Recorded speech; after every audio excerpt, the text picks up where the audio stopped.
Aujourd'hui, on va parler des connecteurs logiques et des mots de liaison. Cette vidéo sera en anglais afin que vous puissiez pratiquer vos compétences en écoute et comprendre exactement comment utiliser ces mots en anglais. Do you know how to use on the whole, basically, or incidentally? If not, I'm going to teach you how to use these discourse markers or connecting words so that you can use them very comfortably in English.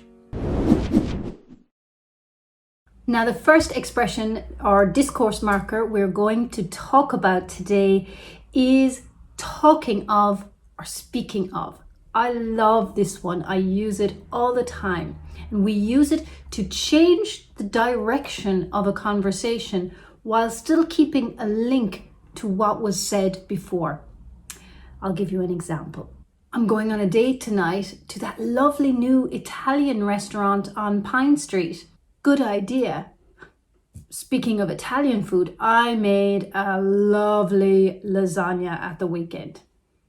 And as you can see, the link is made between the Italian restaurant and the Italian food in the second sentence.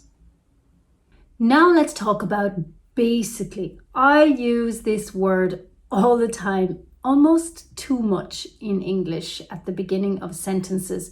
And it's used to describe the main or the most important feature or characteristic of something. Some examples. What's the difference between these two TVs? Well, basically they're the same, but this one is more expensive and it has a few extra features. So basically in this sentence is saying that the most important thing to say here is that they are pretty much the same.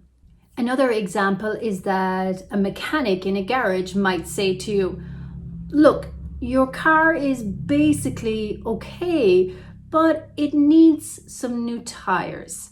So what the garage man or the mechanic is saying is that the most important thing that your car is in good shape, but it does need a few changes.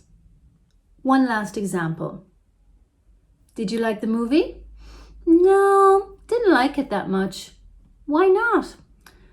Well, basically it was boring. I almost fell asleep, so yeah, I wouldn't recommend it.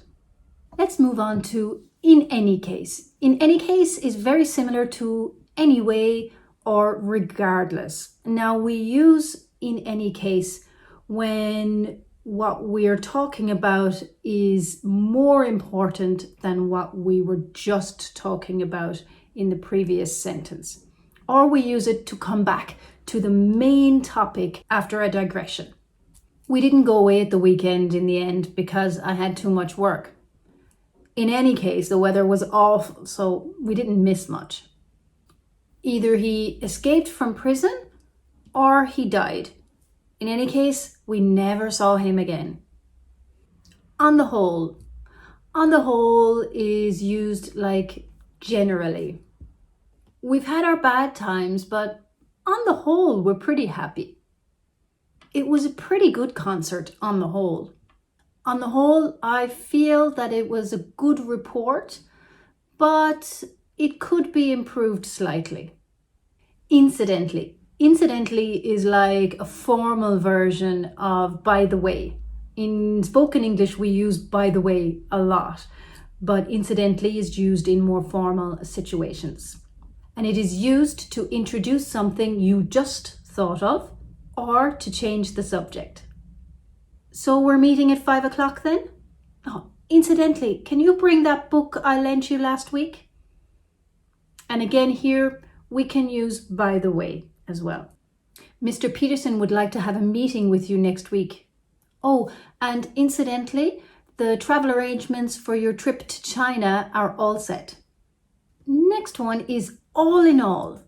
All in all means all things considered. Now it's similar to on the whole or in general, but not really used in the same way. For example, All in all, it wasn't a great concert.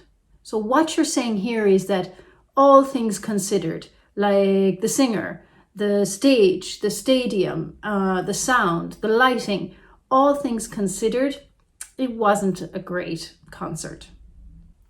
We use it to introduce a summary or a general statement. For example, you could be making an argument how lack of sleep is bad for you. You could say, well, lack of sleep causes extreme lack of focus the next day. It also causes your bodily functions to not work correctly. And it also puts you in a bad mood. But all in all, getting insufficient sleep is a bad idea. And the last one we're going to look at today is the word besides. Besides is used to introduce an additional point to your argument or conversation. I don't think I'll come to the party. It's going to finish very late and I have to get up early. Besides, I won't know anyone there. She won't mind if you're late for the wedding. Besides, it's not your fault. You have an interview you can't cancel. Besides is not to be confused with the preposition of place, beside. Beside is next to. So the photocopier is beside the water cooler. That's not the same thing at all. The besides, which introduces an additional point, has an S on the end of it at all times. So they were 7 new discourse markers for you to practice. And what better way to practice is that to write a sentence in the comments of this video, just to make sure that you have understood correctly. And of course, like I do every time, I will comment if it's correct or a thumbs up if it's good, and I will correct it if you have made a mistake. Okay, thanks and see you next time.